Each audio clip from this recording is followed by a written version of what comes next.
through storms, unshaken, unbowed. Through trials and verdicts, still standing proud. A titan in the tempest, against the raging crowd. He's got a vision for the future, gonna shout it aloud. Changing the wind, it's coming fast. A new foundation built to last. Cryptocurrency's the key, make the big switch. Power to the people, time to teach the rich.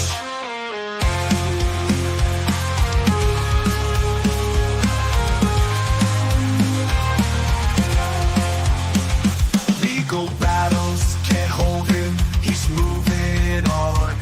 With plans so bold, from dusk till dawn. He's rewriting the rules, a new dawn's day. From the hands of the few to the people's way. Welcome everyone to the Crazy Cryptonaut channel. I hope everyone is having a fantastic start to their Monday morning. What is up, Mile High Trish? Happy Monday to you. Happy Monday there to Kukla. And most definitely a very happy birthday going out to Brother Riley. My bro Riley is celebrating his birthday today. It's a very busy little time of the year between me and the siblings, with Lucy the 5th, Riley the 15th, and then I come in at the 10th of October. So very excited for Riley's B-Day today. Good morning, Matthew and Roxanne French. Stepdaughter's birthday, Renee. A happy birthday to Renee as well. It's a particularly good day. Oh, all right. Good morning, Captain Spiffy. Good morning, Shannon. Good morning, Crazy Chester. Yes, dancing along. Good morning, Deborah. Good morning, Cutty. Definitely an important one. Before I start answering questions, and I do have some different announcements and things to put out there for the week, but let me make certain that I say this first so that nobody over at Google can get mad at me. Please do remember that the content in this podcast is for educational and entertainment purposes and is not intended to provide financial advice. Please consult with a financial professional before making investment decisions. That is a very important one. Thank you for making certain that I get it there, Kukla. And actually, Willow B, this actually goes directly to what I was planning on talking about this week. I am going to be having Zester's Crypto Week. I am trying to get everything on the cryptocurrency side in terms of one-on-ones, in terms of videos and everything completely up to date. This is the week. I'm going to get it all done. I'm going to be up to date on my crypto emails, up to date on my crypto videos, and up to date on my one-on-one service, hopefully by the end of this week. So, Willow B, what you can do right now is you can send along an email. You'll see there's an email address for like crazycryptonautzester down there in the description. And I am going to be doing an absolute blast through everything crypto related this week. It's going to be the major focus for me. And so that would be the crazycryptonautzester at gmail.com email down there, Willow B. But this is the week. That's what I have. That's why we've got our crypto week in the title here. I'm planning on getting everybody caught up. So shoot along that email, Willow. I'm going to be going through all week. Musical Lady, good morning, Musical Lady. Good news, Esther. Lemon muffins for you. Oh, I'm excited for some lemon muffins. Oh, and definitely do. Hold me to it. This is the week, Mile High Trish. I've had so many other things come up. This is going to be the one. I'm getting everything as up to date as I can. So, everybody, it's y'all's week. It's your crypto week. We're going to get some stuff done. All right. Yep. No, James Nixon interested in the one-on-one, please. Absolutely. Good morning, Nature Girl. Good morning. we've got some fairly interesting news and one extremely, extremely interesting article that I'm very excited to go through today with everyone because it really got me thinking from an entirely different angle about cryptocurrency. That in all honesty, I don't know why I didn't think about more in the past, and kind of seems like a bit of an oversight. In all honesty, in terms of my thought process on it, so I'm excited for that one. Well, we'll talk about it as we jump to it. But before I jump in and start on it, let me go ahead and get you an answer here, Joey. Good morning there, Joey. Joey Mathis says, hey, Zester, is my XRP safe holding it in the Uphold vault? Joey, whenever it comes down to it, most likely it is perfectly safe. But do please remember, Joey, that essentially Uphold is the one that holds your XRP. You don't really. If you're paying for a service, you're paying for someone to place it inside of their vault, then essentially they are the ones who actually physically hold or physically control your cryptocurrency. Now, with a personal hardware wallet, with a Ledger hardware wallet, you are that vault. And so personally, Joey, I think in the long run, you're better off being your self-custodian, but I do not think you have anything to worry about short term. I don't think that there's like a holy crap rush. I need to get this out of the Uphold vault immediately. I don't think so. I would suggest, though, that you start working towards taking self-custody of it with your own hardware wallet. Essentially, when it comes down to it, the only real danger, the only reason I would say to anyone to never be the self-custodian is if you are most likely the most dangerous person to have control of the crypto. And when it comes down to it, that's normally not the case. You're adding points of failure by utilizing these other services. You can always just hold it yourself. But, Joey, as I said, I hold small amounts of crypto sitting in my Coinbase account always.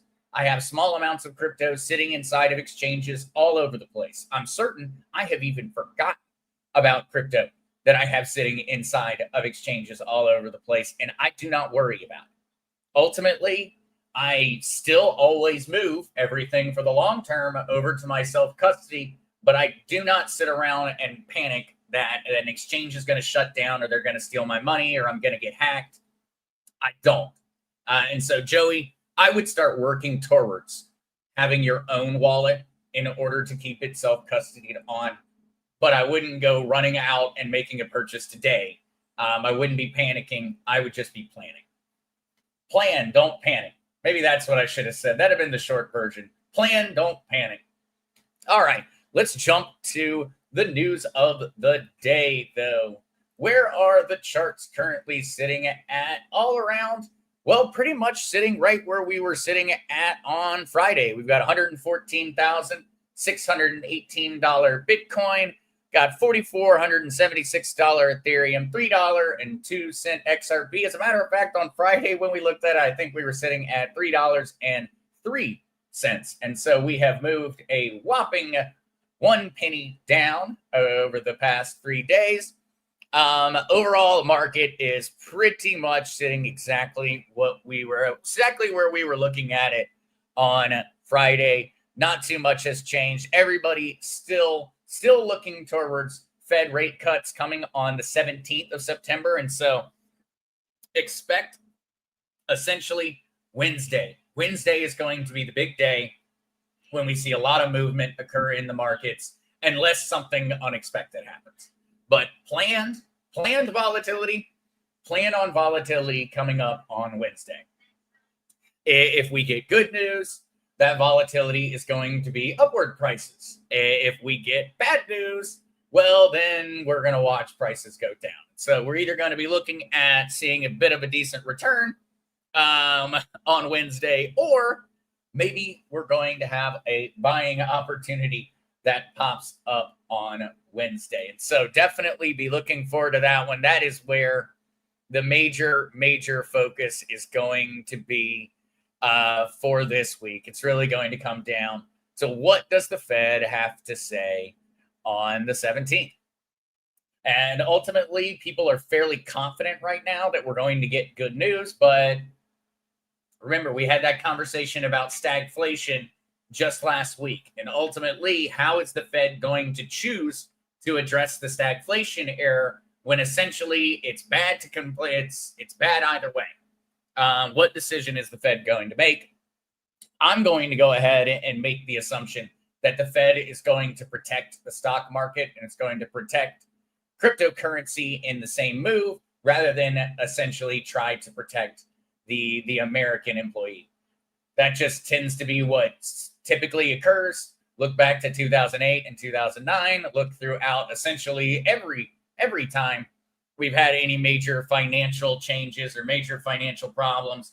The government and the central banks have directly gone out seeking to benefit those who are already wealthy. I would imagine the same thing is likely to occur now. And so I'm expecting to see positive price action in the cryptocurrency market once the news is processed. But I am not positive. We will all find out together come Wednesday.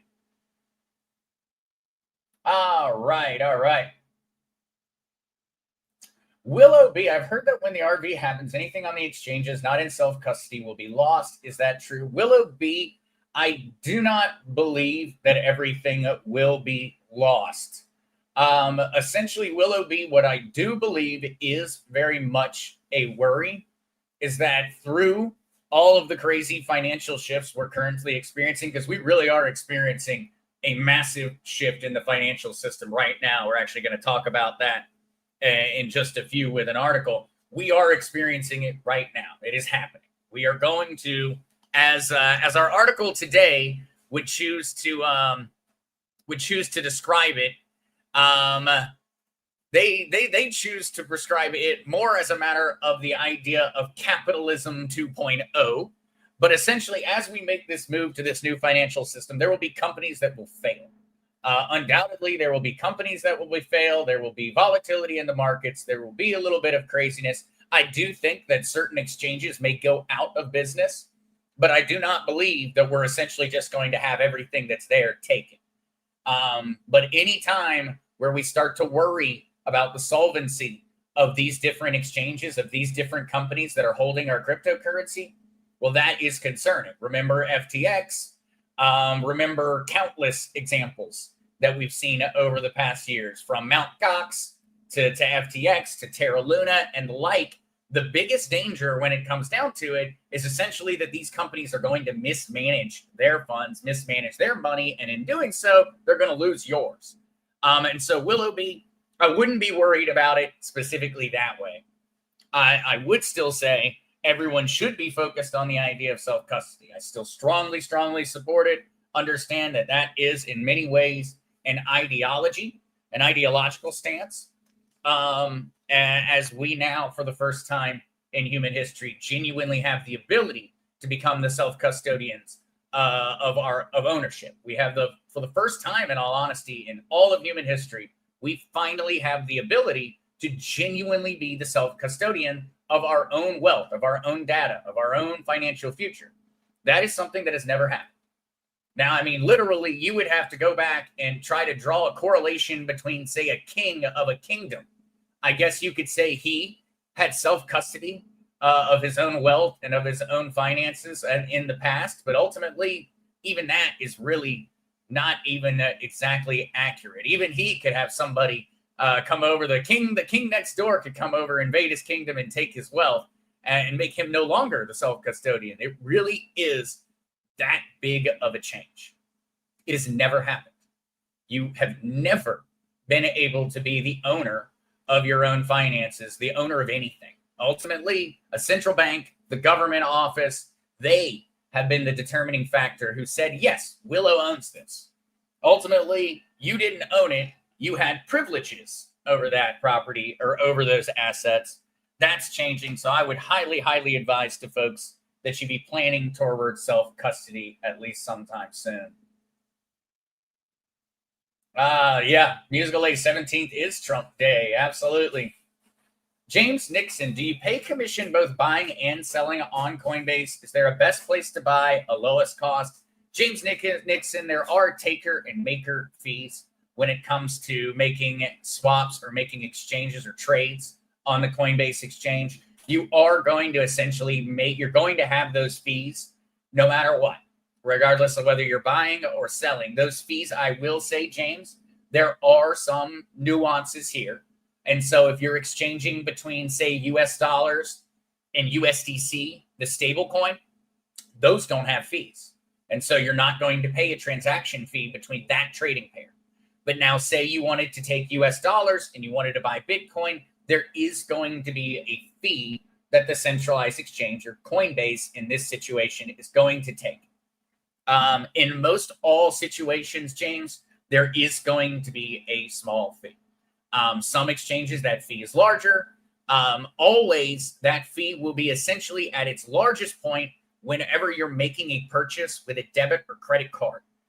Those tend to always be the most expensive transaction fees that occur for making an exchange.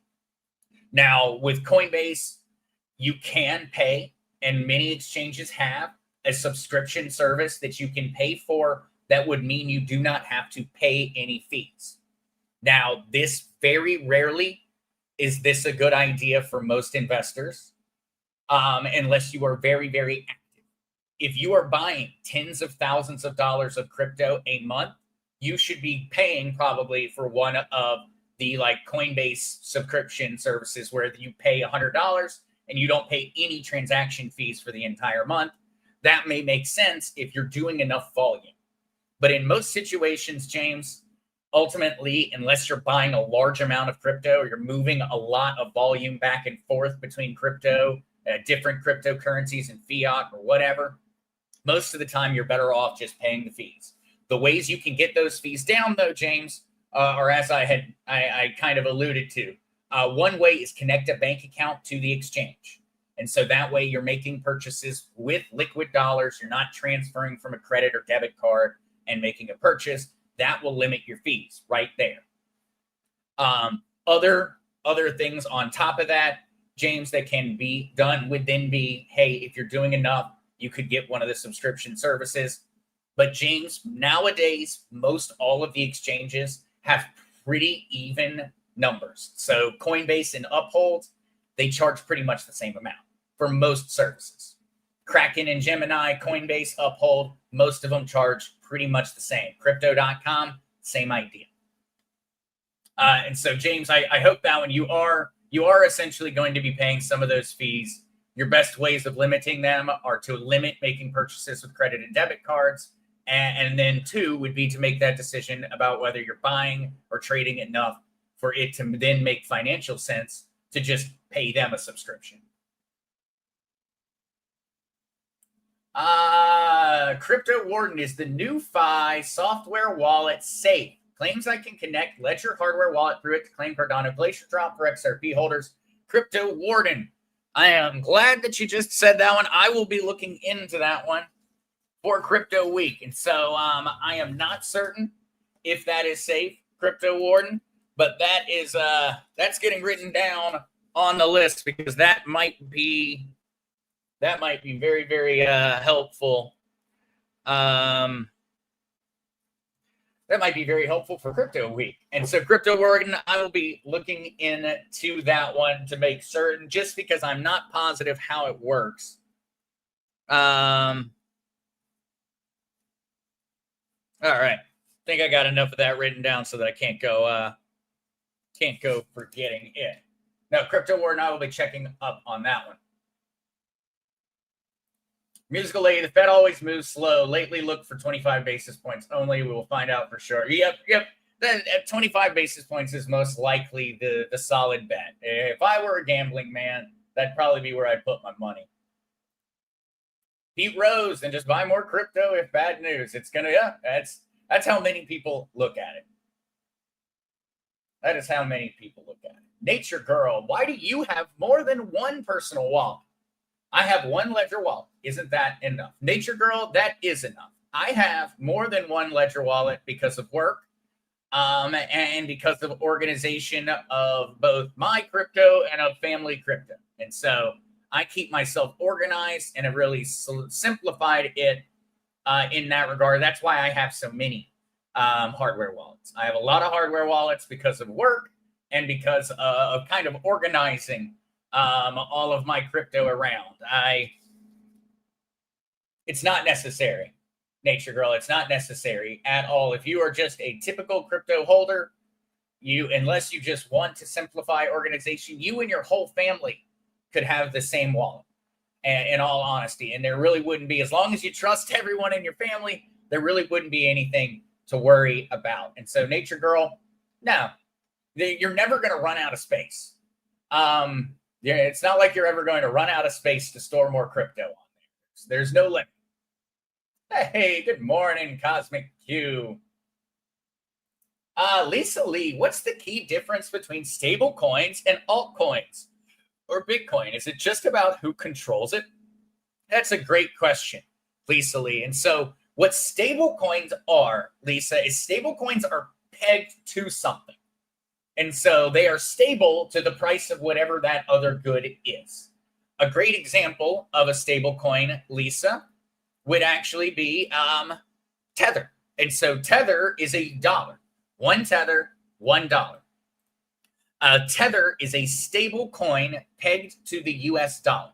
And so one Tether is $1.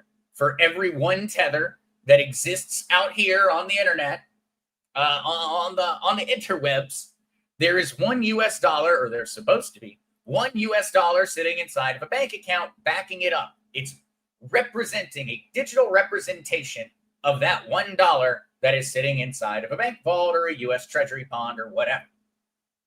And so that would be a stable coin.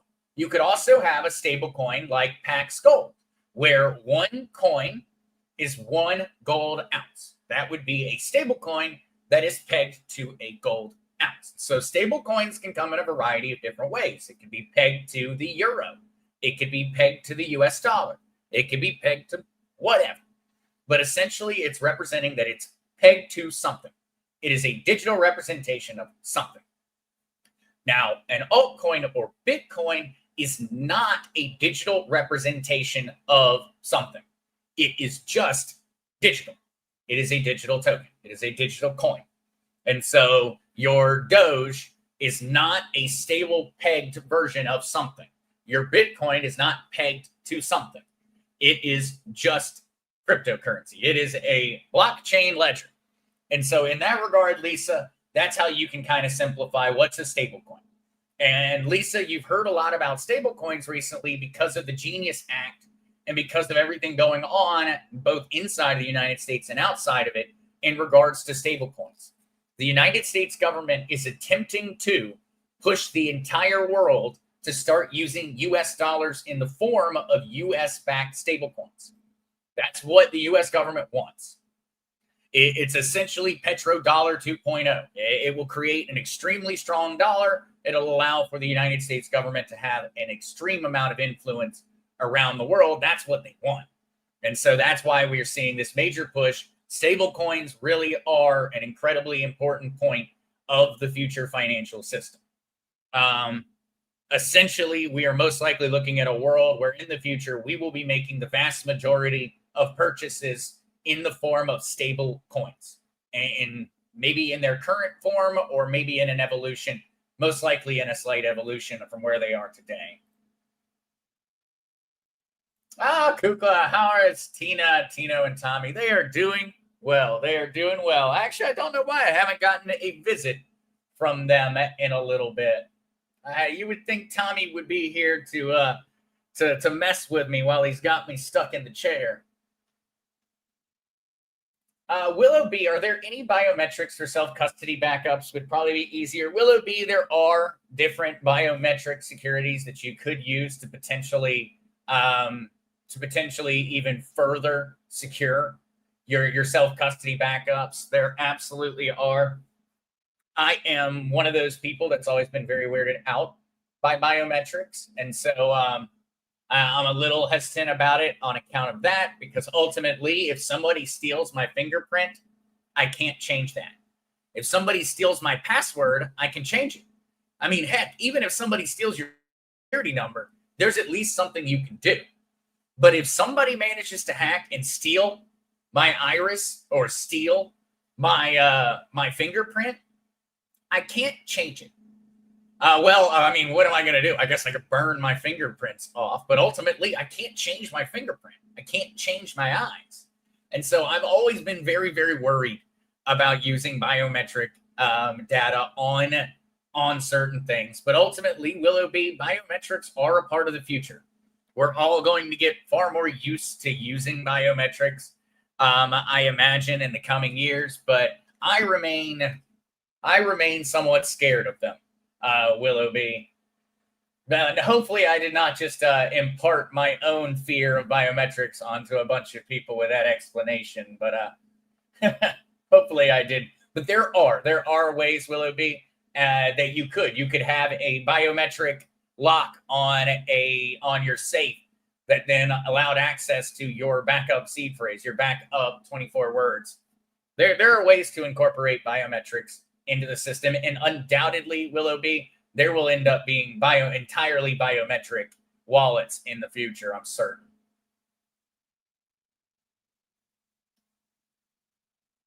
Cuddy Matthews, is crypto replacing the stock market? Absolutely, Cuddy, absolutely. So actually, let's go ahead and let's talk about that one. Let's talk about that one because we've got an article specifically about that for today.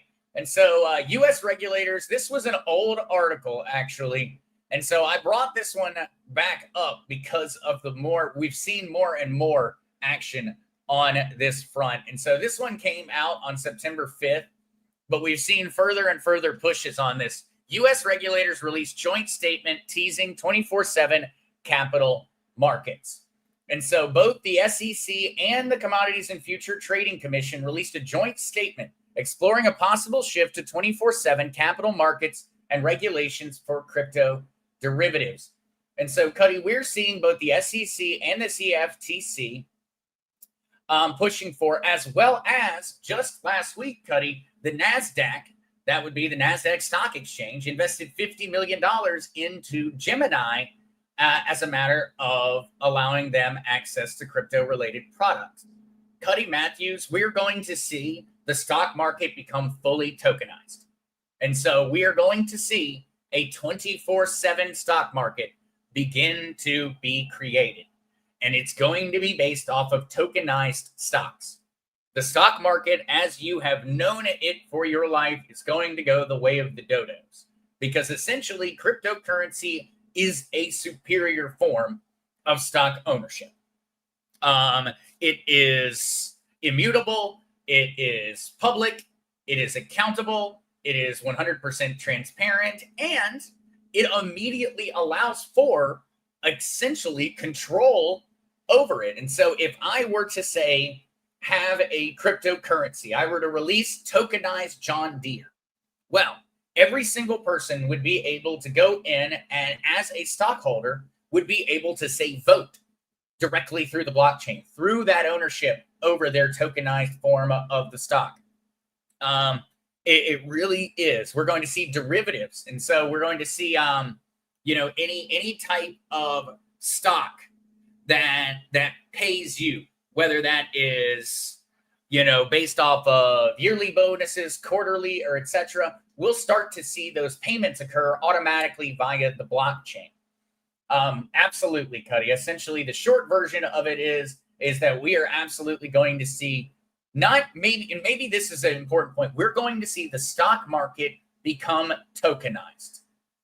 And so, Cuddy, we're going to see Tesla stock tokenized, Apple stock tokenized. We're going to see the stock market start to become a 24/7 endeavor based off of that. So we really are. We're still going to have the quote unquote stock market, Cuddy, but how the stock market works is going to be massively, massively different.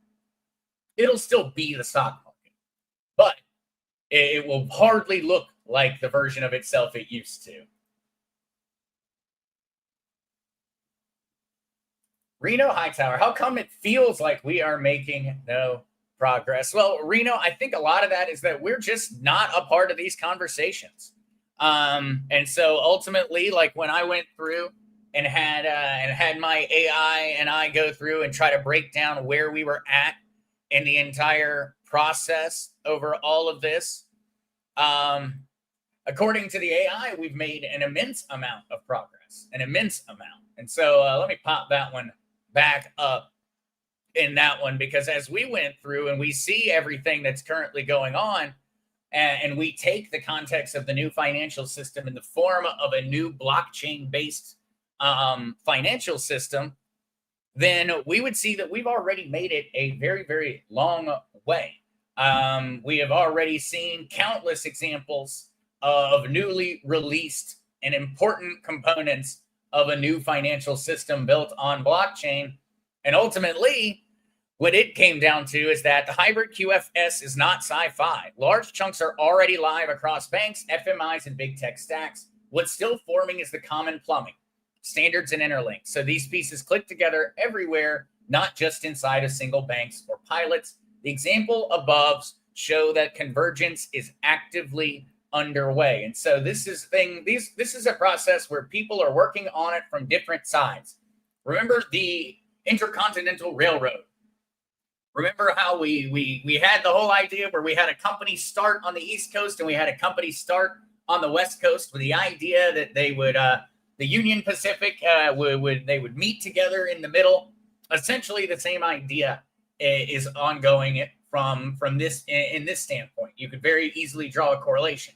We have got a bunch of people who are all building from their side and looking to connect, and that's where it's talking about the common plumbing that allows for these pieces to click everywhere, not just inside of single banks or these different pilot programs, but allow for it to connect to the entire global financial system.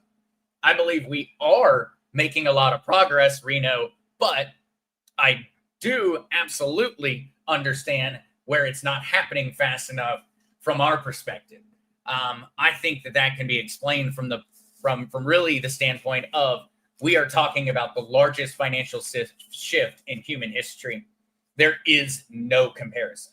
There is no historical ever comparison that can genuinely hold a light to the gravity of the current financial shift. We can never go back and find one. The shift off the gold standard, the shift off of, from cowrie shells to something else, you can't go back throughout any version of history and find an example where we were going through something as momentous as this. And so I do think that it's going to take time. I think really it's what are we looking for? Are we looking for an MVP in the tech world and in software development and really all over the place? An MVP is a minimum viable product. Is that the goal? Is the goal to essentially get to a point of a minimally viable product for the new financial system, and then we're going to launch it? Or does this thing need to be fully buttoned up? Is this not stages? Is this a full turn the buttons off, turn the lights off, restart the entire system? Or is this more in line with the idea of like patch notes and updates?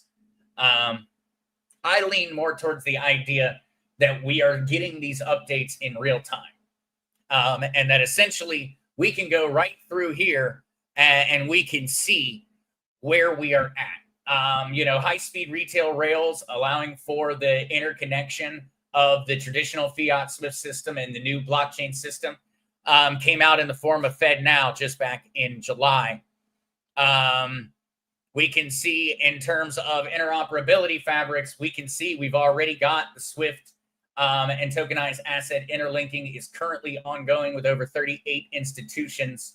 We can see that we have got new payment processing systems that are being brought out by the different central bank rails. We can see the tokenized commercial bank money. We can see the tokenization occurring in real time. We talk about it all the time as we see more and more stablecoins, as we see more and more of a push towards bringing everything from the real world onto the digital blockchain. And so I get that one, Reno, though. I do.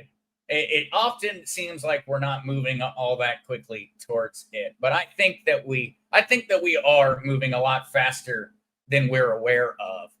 Where we're at entirely, though, in the process, I wish I knew. Because very often these things come out and they're already built and already done. They're not even telling us that they're building these different parts of the process. They're just letting us know once the work's already done. So for all we know, the work is already almost completely done on the backspace. We just haven't been informed yet. Mile High Trish. Last week at the hairdresser, I was discussing Doge and stablecoins with a hairdresser, both of us in our 70s. Who would have imagined that 5 years ago? Absolutely. Absolutely. All right. Here is an article, though, that I am extremely, extremely intrigued by. One I was very excited to bring to everybody and to see what folks thought about it. Religious values, not financial education, explain why many choose Bitcoin. Okay, so what does he mean by this? Now, in summary, global surveys show Bitcoin ownership has grown since 2024, but the most investors rely on peer and family networks rather than financial literacy. Now, in Muslim societies, adoption follows rulings on what is halal or haram, with growth occurring only when Sharia-compliant channels are recognized. Now, in Catholic majority countries, seem to be using Bitcoin and stablecoins mainly for remittances, inflation protection, and daily payments, reflecting a long tradition of communal money practices in the Catholic communities. Now, in Hindu and Buddhist societies, appear to be adopting crypto through cultural inheritance, treating Bitcoin as digital gold in India and using it for small-scale enterprise in Vietnam, Thailand, and Japan. These patterns of use across various societies show that religious values frame Bitcoin's roles, while financial literacy remains a secondary factor. Now, family and peer networks. Now, Bitcoin has never been more visible in daily finance, yet most people still approach it without much knowledge of what they are buying. In the U.S., Gallup's 2025 survey found that 14% of adults own cryptocurrency. Only 14%. Familiarity remains shallow, with 60% saying they have heard of it but don't know much, while only 35% report knowing something about it. Now, regulated markets in the UK seem to show the same similar patterns. We're seeing about estimated ownership at about 12% of adults over in the UK. With similar ideas in terms of most of the folks over in the UK not having too much understanding of what really is underlying in it. Now, in Muslim societies, the adoption of Bitcoin has been shaped less by financial literacy scores than by centuries of jurisprudence that define what counts as legitimate money in trade. Islamic finance is grounded in three principles. The first is riba, the prohibition of interest. The second is gharar, the prohibition of excessive uncertainty. And the third is maisir, the ban on gambling. And so, well, this naturally created an entire conversation that had to be answered in the Muslim communities about, well, what does that make cryptocurrency? As we can see here, with Turkey's Directorate of Religious Affairs issued a warning in late 2017 stating that Bitcoin was not compatible with Islam because of its speculative nature, volatility, and lack of government oversight. Lack of government oversight. That's, Egypt's Dar al-Ifta declared in 2018 that dealing with Bitcoin was haram. That is a crime against Allah, citing volatility, speculation, absence of state oversight, fraud, and potential for misuse. And so we've seen a large push in regards to cryptocurrency being highly regulated in terms of Islamic nations. Pakistan shifted from prohibition to regulation in 2025, and demographic evidence reinforces this trend. In the 2025 Chain Analysis Adoption Index, 5 Muslim majority countries appear in the top 20. Pakistan now ranked 3rd, Indonesia 7th, Bangladesh 13th, Turkey 14th, and Yemen coming in at 16th. If financial literacy were the key factor, adoption rates would diverge, since literacy scores in many of these countries remain among the lowest measured by the OECD. Now we go over to Catholic traditions and communal money. Catholic majority societies have a long history of linking faith, migration, and money. In medieval Europe, the church often acted as a financial institution. We'll think about that. We're all far too aware of how much gold and how much wealth the Vatican has. Monasteries lent grain to local communities, cathedrals collected tithes from parishioners, and parish charities redistributed wealth to the poor. Now, over time, Catholic communities became tied to migration and remittance flows. Southern Europe, Latin America, Southeast Asia developed financial cultures where money was earned abroad and sent home through family and parish networks. This is hugely influenced by cryptocurrency because of the focus on remittance. Remittances through crypto allow for you to transact in currencies without having to exchange back and forth between the local currency. And that's why we've seen many, many nations have a massive, massive push towards cryptocurrency, because a large portion of their domestic economy is reliant upon international remittances. We think about that one. We look at 4 Catholic majority countries appear in the top 20. Brazil at rank 5, Philippines 9th, Venezuela at the 18th, and Argentina at the 20th. Together, they account for 20% of the list, a share slightly higher than their portion of the global population. Hindu and Buddhist inheritance. Hindu and Buddhist societies approach money through distinct historical inheritance, indicating that crypto adoption can be guided as much by cultural or religious context as by levels of financial literacy. And so, India alone holds an estimated 23 to 25,000 tons of gold, a quantity greater than the reserves of most central banks combined. That inheritance conditions how Hindus view Bitcoin. It is perceived less as a speculative asset and more as digital gold, a parallel for them to a familiar store of wealth that is outside of state control, their gold and silver. Restrictive policies introduced in 2022 included a 30% gains tax and 1% transaction levy, yet India still ranked first in the 2025 Chain Analysis Grassroots Adoption Index. And so despite their government being extremely opposed, the author here would argue that on account of overall culture inside of these nations, it has always been very, very normal to invest in storages of wealth outside of government control. That was viewed as gold by many, for many, hundreds and hundreds of years, thousands of years, and that they are taking that exact same mindset and just placing it upon Bitcoin. And so I was actually wanted to make certain to share this one. I thought this was a very interesting article. I thought this would be extremely intriguing for many out there in the community. And I thought that it was interesting to see what everyone else thought about this one. And it's something that we've always considered when it came to cryptocurrency, when it comes to all financial markets. You know, we all would go, oh, well, look, we can probably expect on account of Ramadan that we're not going to see a lot of action coming out of this portion of the world for the foreseeable couple of days or weeks or whatever. You know, we already kind of knew, hey, it's Christmas. Probably not going to have a lot of people actively trading on Christmas. Things like that had always been a part of the general thought process. But I thought taking it and viewing it entirely from a cultural lens in this fashion was interesting, because I'm certain that you could take this a lot further than he did. I feel like he kind of only scratched the surface of how far you could really dig down to a lot of these cultural differences, and you could probably find some pretty similar lines of logic going on between, countries that just have very, very similar cultural facets or factors. Well, like he did, looking at it from a Catholic majority nation, regardless of whether they are in South America or whether they are in Southeast Asia, we could draw some correlations between their thought process. I thought it was very interesting. That one has been added into the chat for anyone who wants to check it out. Mud Duck Media, is that available to us? That's invaluable information. Actually, I just need to think of a good way of putting this out there. That's been essentially what I've had the hardest part of figuring out, is where do I put it?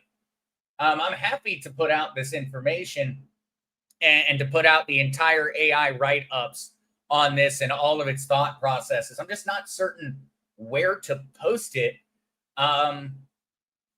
That would be the easiest for people to approach. And actually, now that I'm saying it, what I need to make is I need to make one of those, what's the name of that service? Jan Halper Hayes is always using it. I need to make one of those. I think Mud Duck Media, I think you just gave me another idea for the for Crypto Week. A place for posting all of my articles and text write-ups.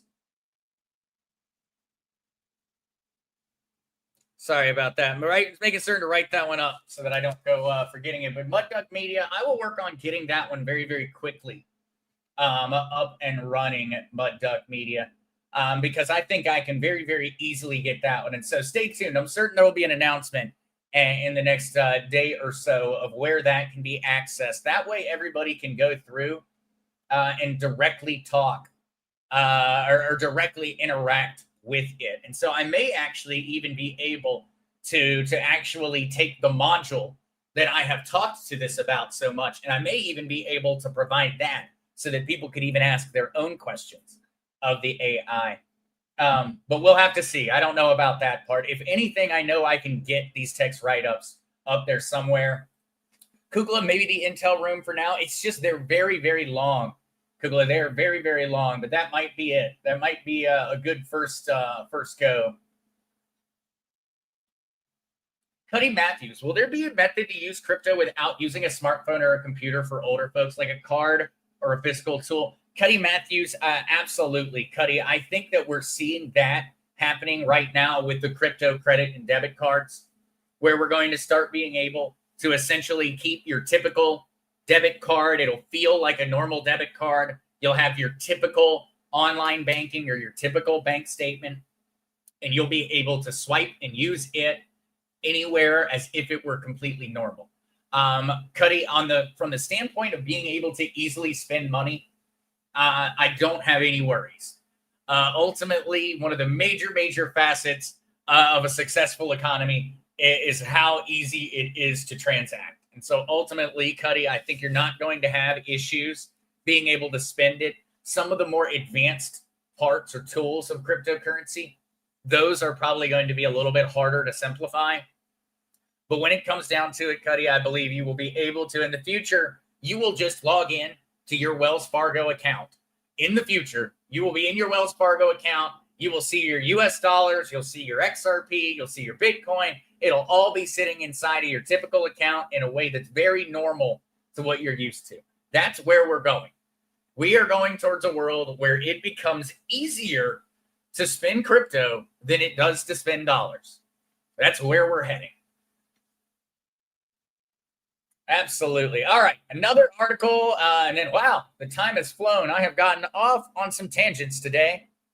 SEC chair promises notices before enforcement for crypto businesses. Atkins signaled a departure from the enforcement-first approach of the SEC during Gendler's leadership, including preliminary notices prior to enforcement actions. This is extremely freeing for innovation in the crypto space.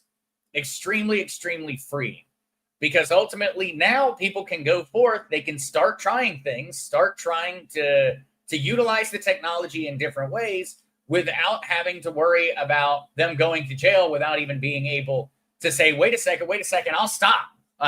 Ultimately, this is very freeing for many people in terms of crypto innovation. It allows for companies to get out there and start trying things. And then the SEC sends them a letter and says, hey, cease and desist. Rather than the SEC sending a letter and saying, hey, we know you didn't know what you were doing was illegal, but we decided it was. Now you owe us $100 million. Instead of it working that way, now the SEC is going to go, hey, we looked into what we're doing. We're a little concerned about it. Would you like to cease and desist, or would you like to go to court over it? That makes a huge difference when it comes down to it from a company standpoint. A company is now going, okay, let's go for it. Let's try. Ultimately, maybe they end up telling us that we need to change something, but we're not going to just randomly go bankrupt and get shut down because the SEC was in a bad mood that day. And so this seems like a very, very small thing, but it is extremely big news for many people in the crypto space. If you're working in the crypto space, this is extremely exciting news. If you're not working in the crypto space, maybe this doesn't really seem like such a big deal, but it really is. It really is a big deal. Seems small, disproportionate effect on the future for certain. All right. Here is another one that's just interesting that I wanted to send out there for folks. This crypto investor correctly predicted Bitcoin would hit $120,000 in 2025. He now expects it to double in the next year. This is an interesting character. And so in 2013, Dan Moorhead, founder and chief executive at Pantera, which was at that point a macro hedge fund, called on investors to invest in Bitcoin, a fringe, little understood digital asset. He called Bitcoin are now trading at $65 per BTC, exactly half the price they were trading at our first meeting on May 28th. I think we should buy aggressively now. He wrote in a letter to investors in July 2013, I'm going to buy 30,000 Bitcoin this week with personal money. The fund can have this purchase or not as others wish. I just want to get involved. He added that Pantera then launched the Pantera Bitcoin Fund and pivoted the firm to focus on crypto. Now, he was viewed as insane at that point in time. Now we go fast forward to 2025. The firm now manages $5.2 billion in assets and backs over 200 crypto companies. He had made the prediction many years ago that 2025 would be the year of $120,000 Bitcoin, and that 2026 would be the year of $250,000 Bitcoin. And so a very interesting one, quite the character. Definitely likes to toot his own horn all the time about how awesome of a prediction he had. But I guess when you make a $5.2 billion prediction and you end up being right, I guess you get to toot your own horn a little bit. I suppose that's fair. And so posted that one for those that are interested. It is, if anything, it's an intriguing read. And I would have to say I generally agree with him in terms of the overall price predictions. Really, when it comes down to it, and not too much to question it. Absolutely, we could see $250,000 Bitcoin in the year of 2026. Really, no doubt in my mind on that one that it is extremely possible. All right, though. For my last article, well, actually, I have one more thing besides my last article. I wanted to show everybody the awesome shirt that Kukla put together on that one in loving memory of Charlie Kirk, be his voice, in God we trust. I saw that one, Kukla. Very cool. Very cool. But then for our last article, and another one that I wanted to get out there and share with everybody, crypto isn't Web 3.0. It's Capitalism 2.0. Cryptocurrency and blockchain technology can modernize the entire capitalist system and are not just a niche internet currency. Calling crypto Web 3.0 undermines crypto's true significance. It is a complete overhaul of the capitalist system.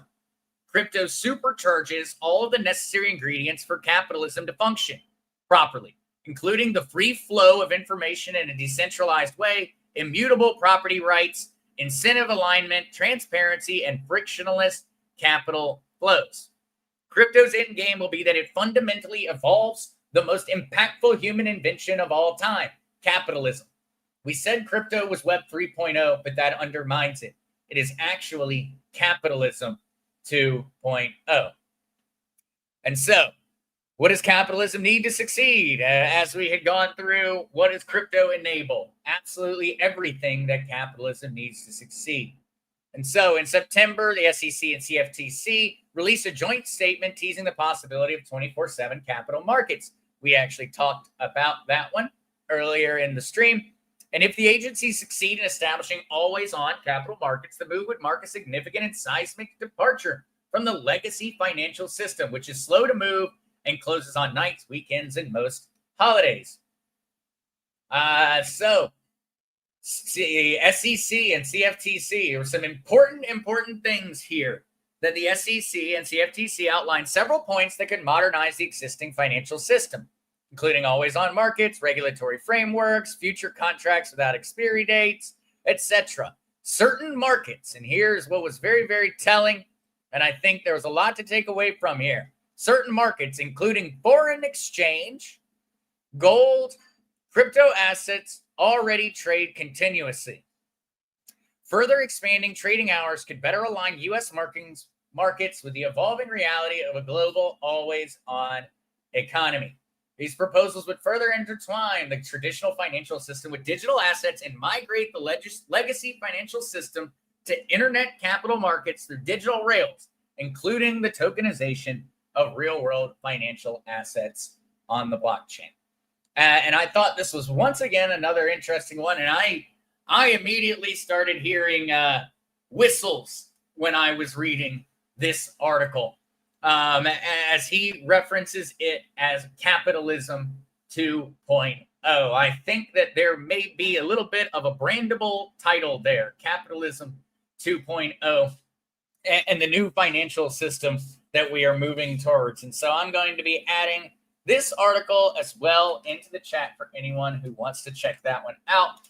I think that if you place that inside of the context of our hybrid QFS model, our hybrid QFS that I went through and outlined, and that we've seen so much work has already been done in terms of progressing it.